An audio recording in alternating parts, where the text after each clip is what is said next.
Jangan. Konsok itu kok. Ngomong yang benar. Saya sampaikan tadi bro. Sama umat Islam. Wah, ada apa lagi nih? Sepertinya seperti biasa, ada yang merasa ternista lagi ya. Yuk, kita simak ini sampai selesai. Mana ulin kalau negerinya kayak Eropa, jadi otak sia kabuka. Sia gaul jeung Sunda deui, gaul jeung Islam deui, gaul jeung Kristen, jeung agama lain, otak sia kabuka, jadi teu fanatik. Ieu ulangan ieu. Teu ulangan maca Quran sia teu make otak. Geukeun ku bangsa sia ku sagama jeung sia. Ulah kita batur juga aing kita ngadengekeun Quran sia. Aing teu percaya ka Quran sia. Eta mah Quran sia mah kitab suci sia. Kitab suci aingnya Tripitaka lain Quran nyawa sia. Iya, sepertinya engkoh ini berbicara dalam bahasa Sunda. Maneh ulin ka luar negeri nya ka Eropa. Sia gaul jeung Sunda deui, gaul jeung Islam deui, gaul jeung nu Kristen jadi otak sia teh kabuka teu fanatik teuing. Pulangan ye. Artinya kamu main ke luar negeri ya ke Eropa. Kamu gaulnya sama Sunda lagi, sama Islam lagi. Gaul sama yang Kristen, jadi otak kamu terbuka, nggak fanatik. Nih kembaliannya, sambil menyodorkan uang 100.000. Cecelewengan maca Quran, sia tu make otak. Dengeken ku bangsa sia, ku anu saagama jeung sia. Ulah titah batur jika aing ngadengeken Quran sia. Aing teu percaya ke Quran sia, eta mah Quran sia. Kitab suci aing mah Tripitaka. Artinya, seenaknya baca Quran, kamu nggak pakai otak. Dengarkan oleh bangsa kamu yang seagama dengan kamu. Jangan menyuruh orang lain seperti saya dengerin Quran kamu. Saya tak percaya Quran kamu. Kitab suci saya Tripitaka. Wow, berani sekali ya si engkoh ini ngomong begitu ke umat yang gampang marah. Yuk, kita lihat apa yang selanjutnya terjadi. Ini harus Ya, betul. nanti seminggu dikontrol lagi. Takutnya hari ini nggak ada, besok ada lagi. Makanya tiap hari terkadang 1 minggu sekali dikontrol. Masih ada nggak? Kalau ada, ya berarti ini minyak tanah. minyak bensin yang nyerobak. Dibawa intervensi kalau ini ya pergi tetap dibawa dulu proses dulu ada proses Usia yang di tengah-tengah kan apa berbagai-bagainya Mau merena mau beres ada di PRW, mau rame ada di PRW. Saya menunggu. Setia Bagerna orang pribumi kombinasinya gede ya Islam apa Itu mangga jaga pisan. Si korun PRW kita mau, makanya orangnya tapi ketika sudah gitu banyak baik warga bapaknya pasti aman dengan kalanganku seragam. ikut nama emang nggak diusir ya sebelum menjadi usir bisa ngapain kadang masyarakat Asli bener. itu kenapa KB mulai grogi remaja ya mana ayeuna ulah ngomong ki unggul damangkeun apa henteu baru kita unggul urang mah iya mah kudu diusir Tiga ya di medsos. Kayo bener. Saya mah ada kayak pengaruh. Maksudnya apa? Jadi begini Pak. Bukan tinggal palu naon. Udah tahu saya dulu ya. Bukan pengaruh naon. Jadi dimatiin dulu. Bisa ngomong dulu ya. Apa gini Pak ya? Saya tuh agamanya Buddha, bukan Kristen. Iya. Ya. Jadi kita di Indonesia itu kan kita harus saling bertoleransi Pak. Betul. Ya. Bapak kan suka, saya mohon maaf jangan tersinggung ya. Suka baca Al-Quran ya. Bukan saya nggak suka, saya nggak benci dengan agama Islam. Saya hormat dengan agama Bapak ya. Tapi jangan dibaca dong. Saya naik ke atas mau jemur baju, baca Quran. Siapa yang macanya? Dari masjid. Hai balik ke masjid. Jangan bilang gitu Pak.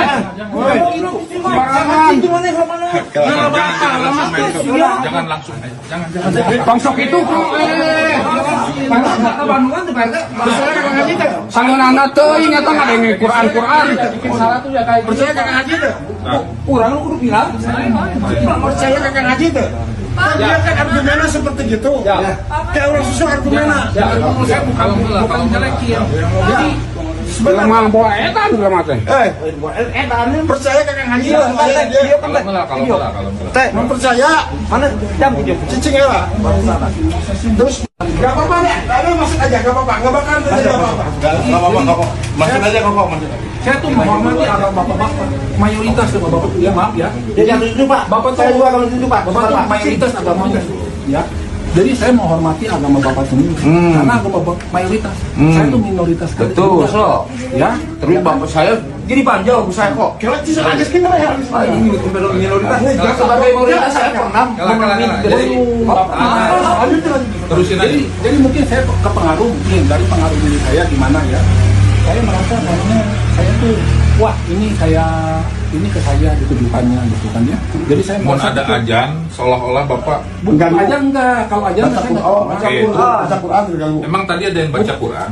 Bukan, di masjid. baca Quran dulu. Jadi HMT Allah Jadi saya mah tidak terganggu. Kok mana pindah ke Eropa? Datang di Indonesia, Asia. Saya mau Pindah Asia ke Eropa, goblok. Kesabaran tahun nih dia Pak. Kesabaran tahun nih dia. Kesabaran tahun nih dia. lahir di Bandung saya. Orang Bandung terus. Asia kan hargaan umat muslim. Saya mah nggak terus mau baca Quran. Saya dengar. Ya. Mau ajan juga kan saya apa ya? Bukan orang ini bapak Dan saya orang muda muslim. Kedua saya juga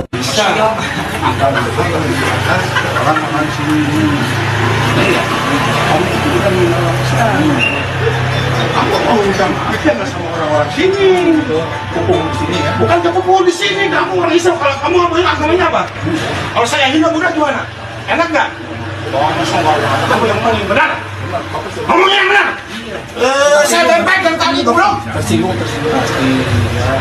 Kamu kalau minta maaf yang sini.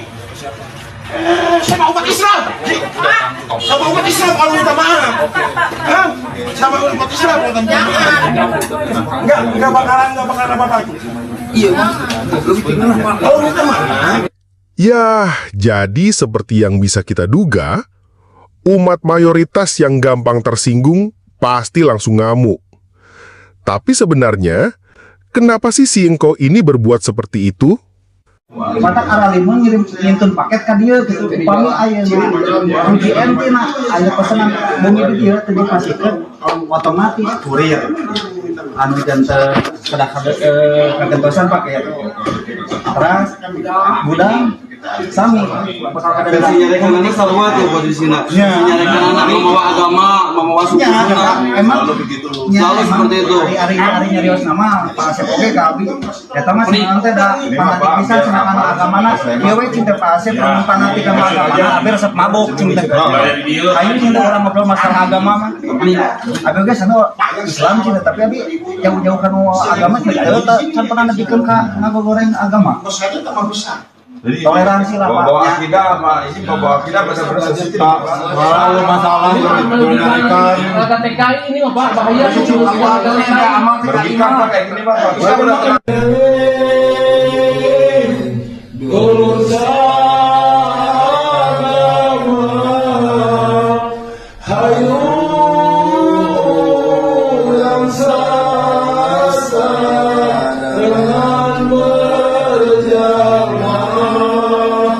Oh, jadi ini karena si engkoh ini merasa terganggu akibat pengajian Al-Quran yang menggunakan toa masjid. Bukan azan ya, tapi pengajian Al-Quran. Dia merasa terganggu, lalu entah bagaimana dia melampiaskan kekesalannya kepada kurir yang mengirim barang ke rumah dia. Menurut berita, peristiwa ini terjadi pada hari Jumat sore, 14 Juni 2025, di Taman Kopo Indah, Desa Rahayu, Kecamatan Marga Asih, Kabupaten Bandung. Satreskrim Polres Cimahi langsung mengamankan kedua pria dan melakukan penyelidikan, yaitu si engkoh yang berinisial THR dan si kurir yang berinisial RR. Usut punya usut, ternyata THR yang berusia 58 tahun ini diduga mengalami gangguan kejiwaan. Gangguan jiwa ini mempunyai bukti medis bahwa THR sedang dalam perawatan psikiater dan dikonfirmasi oleh pengurus RW setempat, inisial P. THR menjalani evaluasi kejiwaan dan terapi rutin. Saat ini polisi masih dalam evaluasi status kejiwaannya untuk menentukan pengaruhnya terhadap pertanggungjawaban hukum. Pasal yang disangkakan masih dalam penyelidikan adalah dugaan penistaan agama dan dugaan penghinaan terhadap suku atau ujaran kebencian SARA. Seperti biasa, polisi lakukan ini karena tekanan massa. Mengamankan katanya. Aturannya, yang galak, yang marah, yang rusuh, yang benar. Jadi kita lihat saja siapa yang lebih marah. Si engkoh yang sakit jiwa ini atau massa mayoritas. Yang lebih galak, yang lebih benar. Terlepas dari itu, sebenarnya kalau mau jujur, yang merasa terganggu dengan kebisingan toa masjid bukan cuma non-muslim, tetapi juga muslim. Dan si engkoh ini cuma berkata jujur dan berani mengungkapkan pendapatnya. Walaupun mungkin dia berani berkata jujur itu karena dia sakit jiwa. Sepertinya di negeri ini memang cuma yang sakit jiwa yang berani berkata jujur ya. Dan sebenarnya itu dilindungi oleh undang-undang. Negara menjamin kemerdekaan setiap penduduk untuk mengeluarkan pendapat, baik lisan maupun tulisan. Tetapi pasal penistaan agama dan ujaran kebencian ini memang pasal karet yang membuat aturan yang galak yang benar. Semakin rusuh, semakin benar. Saya nggak tahu siapa yang lebih sakit jiwa, si engkoh THR atau masyarakat yang gampang tersulut emosi. Karena saya menilai diri saya sendiri. Jika bertemu dengan si engkau atau siapapun yang ngomong, pergi ke Arab sana. Jangan bergaul dengan orang Jakarta doang. Jangan bergaul dengan orang Kristen doang. Biar otaknya terbuka. Saya sih nggak merasa tersinggung. Saya malah akan senang dan jawab, bayarin dong om. Lalu kalau ada yang ngomong, seenaknya aja baca Alkitab nggak pakai otak. Jangan nyuruh orang lain seperti saya dengerin Alkitab kamu. Saya tidak percaya Alkitab kamu. Kitab suci saya komik Doraemon. Sepertinya saya juga nggak akan marah, apalagi panggil orang sekampung buat nuntut minta maaf. Lebay banget gak sih? Panggil orang sekampung buat nuntut minta maaf urusan beginian doang.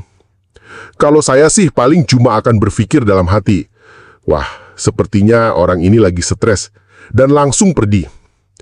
Jujur aja ya, saya nggak perlu surat sakit jiwa untuk tahu bahwa ini adalah orang stres atau orang gila. Dan jika saya ladeni orang stres atau orang gila, berarti saya sama stres atau sama gilanya dengan orang itu. Atau kalau saya penasaran, saya akan nanya, emang kenapa sih om? Dan kalau dia menceritakan masalahnya, saya akan berkata kepada dia, ya sudah, sabar aja deh. Dan coba untuk bantu dia mendapatkan solusi. Urusan beres, dapat teman baru. Nggak pakai ribut cuma gara-gara urusan yang nggak penting. Jika kamu merasa urusan seperti ini penting, apalagi sampai perlu bawa orang sekampung untuk maksa minta maaf. Saya malah mempertanyakan kejiwaan kamu juga. Kenapa sih begitu haus pengakuan? Kenapa sih begitu gila hormat? Apakah sebenarnya jauh di dalam hati kamu merasa rendah diri? Apakah begitu rapuhnya harga diri kamu sehingga sedikit ketowel langsung pecah? Itu masalah kejiwaan juga. Apalagi perlu bawa orang sekampung. Ketahuan kan bahwa kamu tidak cukup berani untuk menghadapi sendirian. Sekarang, setelah ketahuan bahwa si engkoh ini sebenarnya sakit jiwa, pada malu nggak tuh semua? Apakah urat malunya udah pada putus? Atau jangan-jangan memang pada sakit jiwa semua? Coba ya kita gunakan penggaris yang sama. Si engkoh ini merasa terganggu dengan kebisingan toa masjid dan langsung tersulut emosi karena dia sakit jiwa. Kalau orang-orang sekampung ini juga merasa terganggu dengan kemarahan si engkoh dan langsung tersulut emosi, apa bedanya? Bukankah sama-sama sakit jiwa semua? Coba deh, pikir benar-benar. Orang itu yang benar adalah orang yang sabar, tidak gampang marah, atau jadi orang yang gampang marah seperti pentol korek? Orang yang semakin dewasa itu seharusnya semakin gak gampang tersinggung, mas bro. Yang disenggol sedikit langsung mewek ngamuk-ngamuk itu anak kecil. Jadi, kalau agama kamu membuat kamu menjadi orang yang gampang ngamuk, ada yang gak beres dengan agama kamu. Agama itu seharusnya membuat orang semakin sabar, semakin kuat, semakin gak gampang emosi. Artinya, kalau agama kamu membuat kamu menjadi gampang emosi, mending kamu cari agama lain aja deh, daripada kamu menjadi orang yang sakit jiwa gara-gara agama yang gak beres. Nah, di akhir kata, saya mau menghimbau teman-teman semua yang masih sehat jiwanya. Peristiwa ini membuktikan bahwa banyak orang yang sakit jiwa. Kita yang tidak sakit jiwa yang harus berhati-hati. Jangan sampai kita menjadi korban. Terutama kita yang Kristen, kita harus lebih banyak berdoa supaya orang-orang sakit jiwa ini sembuh. Buat engkau THR, saya nggak tahu mesti ngomong apa. Saya cuma bisa doakan, semoga selamat, semoga Tuhan melindungi kamu. Sekian video kali ini, Tuhan Yesus memberkati.